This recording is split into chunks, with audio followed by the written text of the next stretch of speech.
Ongoing procedure राहणार आहे, सातत्याने ती चालू राहणार आहे। त्याच्यामुळे कमी जास्ती नंबरमध्ये आपल्याला पुढच्या कालावधीमध्ये पाहायला मिळेल। एक सवाल उपस्थित होतोय, एक सवाल प्रामुख्याने उपस्थित केला जातोय की हे सर्व जनतेचे पैसे आहेत।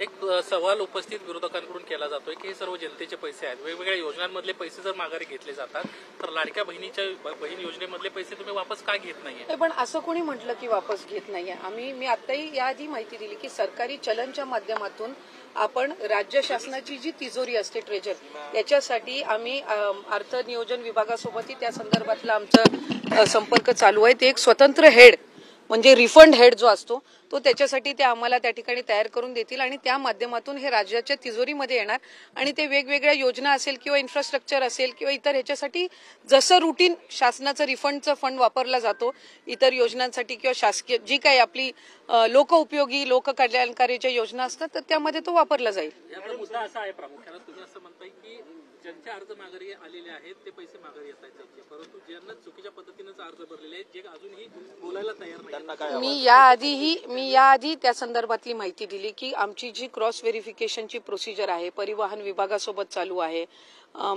जे उत्पन्नाच्या पलीकडे जाऊन ज्यांनी त्या ठिकाणी लाभ घेतलेला आहे ते सुद्धा आम्ही क्रॉस व्हेरिफिकेशन करत आहोत। या व्यतिरिक्त जे राज्याच्या बाहेर आता लग्न होऊन गेलेल्या वगैरे किंवा राहायला गेल्या असतील किंवा सरकारी नोकरीमध्ये ह्या कालावधीमध्ये 4-5 महिन्याचे लागलेले आहेत, हे एका बाजूला आम्ही विभागाच्या पद्धतीनं आम्ही क्रॉस व्हेरिफिकेशन करत आहोत।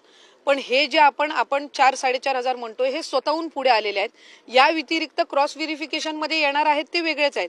पण आपल्या माध्यमातून मी लाडक्या बहिणींना सुद्धा आवाहन करीन की अशा पद्धतीचं जर त्यांना त्यांच्या पात्र लाभाच्या पलीकडे जर ती रक्कम आलेली असेल तर जसं या 4-4.5 हजार बहिणींनी पुढाकार घेतलेला आहे तशाच पद्धतीने इतर लाडक्या बहिणींनी सुद्धा घ्यावा।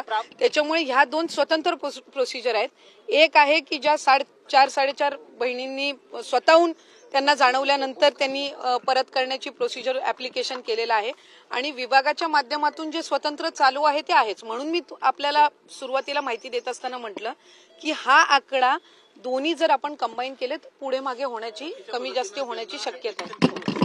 त्यांच्याकडनं पैसे तुम्ही मागे घेणार आहात, ते पैसे परत वापस घेण्यासंदर्भातला हा प्रश्न आहे।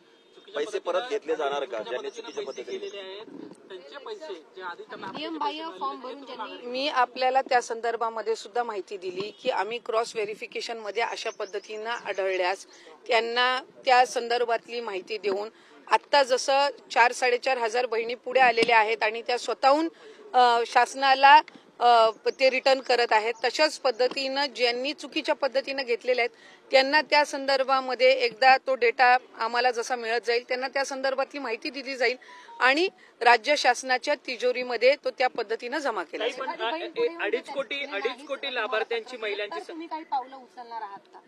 जर नियमबाह्य फॉर्म भरून सुद्धा जर एखाद्या बहिणीने लाभ घेतला असेल आणि तिने जर अर्ज नाही केला तर तुम्ही काही पावलं उचलणार आहात? नाही, मी त्या संदर्भातली आपल्याला माहिती दिली की क्रॉस व्हेरिफिकेशन मध्ये अशी ना तशीही आम्हाला त्या संदर्भातली जी माहिती आहे ती मिळणार आहे। या 4-4.5 हजार जे आहेत त्या स्वतःहून आलेल्या आहेत पुढे, तशाच पद्धतीनं आम्ही विभाग म्हणून जे क्रॉस व्हेरिफिकेशन करतोय त्याच्यामध्ये तो डेटा तसाही येणारच आहे। त्यामुळे या स्वतःहून पुढे आलेल्या आहेत त्यांचं आम्ही स्वागतच करतो। अशाच पद्धतीनं इतर असतील तर त्यांनी स्वतःहून पुढे यावं आणि अदरवाईज क्रॉस व्हेरिफिकेशन मध्ये हळूहळू आमच्याकडे तो डेटा तसाही येत आहे। तुम्ही म्हणतात की क्रॉस व्हेरिफिकेशन करून डेटा तुम्ही कलेक्ट करणार आहात। 2.5 कोटी लाभार्थी महिलांची संख्या आहे। साधारणपणे तुमच्या डिपार्टमेंटकडे काही आकडेवारी आहे का? जर क्रॉस व्हेरिफिकेशन झालं तर इतकी आकडेवारी ती खालावेल म्हणून? आम्ही सुरुवातीपासूनच या संदर्भातली भूमिका स्पष्ट केलेली आहे की क्रॉस व्हेरिफिकेशन किंवा स्क्रुटिनी आम्ही 2.5 कोटी लाभार्थ्यांचं पूर्णपणाने करणार नाही। पिवळा आणि केशरी कार्ड धारक जे आहेत त्यांचं उत्पन्न 1 लाखापेक्षा कमीच आहे म्हणून ते पिवळ्या आणि केशरी कार्ड धारक आहेत।